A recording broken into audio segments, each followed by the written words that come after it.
Sir अभी CM की लड़ाई है, आप कहाँ प्रधानमंत्री की लड़ाई में अभी कूद रहे हैं? अभी रुकिए ना, अभी तो सीएम की लड़ाई चल रही है ना। मुलायम सिंह यादव जी देश के रक्षा मंत्री रहे, प्रदीप जी वो यूपीए की सरकार का समर्थन करते रहे हैं।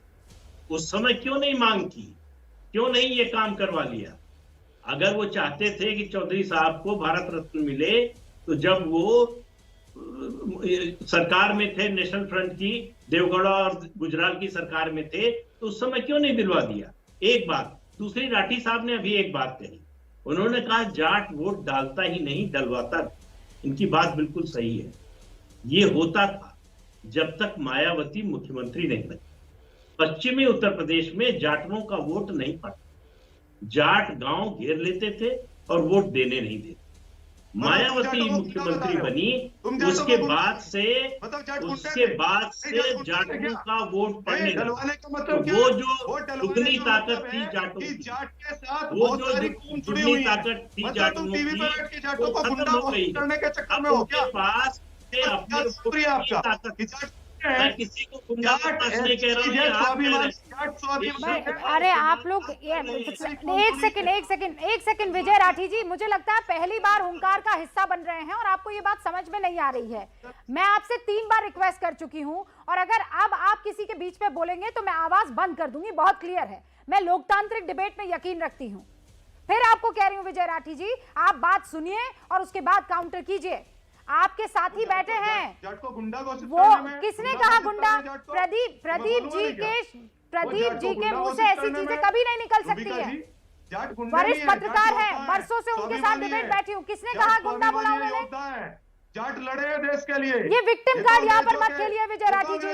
चापलूस रहे, ये तो अंग्रेजों के चापलूस। अरे कौन है? वरिष्ठ पत्रकार है प्रदीप जी, जानते भी हैं आपको।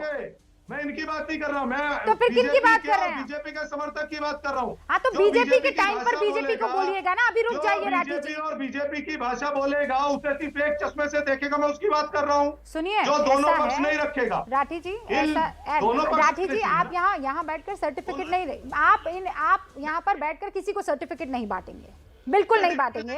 और प्रदीप जी जैसे वरिष्ठ पत्रकार के लिए मैं यहाँ बैठकर एक लफ्ज नहीं सुनूंगी। Rathi ji very clear, I am very clear about this. और आप प्रदीप जी अपनी बात कंप्लीट करेंगे और उसके बाद आप अपनी बात रखिएगा, वरना मैं आपकी आवाज बंद करूंगी। और मैं कह रही हूँ बंद करूंगी, कहकर बंद करूंगी, सही कह रही हूँ। रुक जाइए राठी जी, अब रुक जाइए। रूपिका जी, पश्चिम उत्तर प्रदेश गन्ना उत्पादक इलाका है।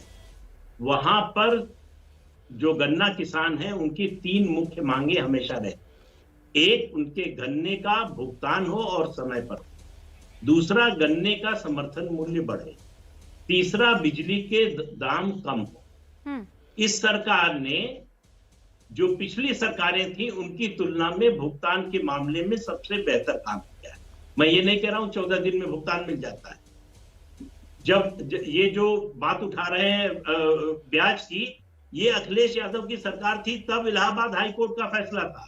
लेकिन प्रदीप जी अच्छा लग रहा है कि इस बार वाकई सिर्फ जिन्ना की नहीं और सिर्फ गन्ने की इस जबकि चुनाव बिल्कुल नजदीक है बात हो रही है, लेकिन ये जो पलायन का जिक्र आज योगी आदित्यनाथ ने किया है।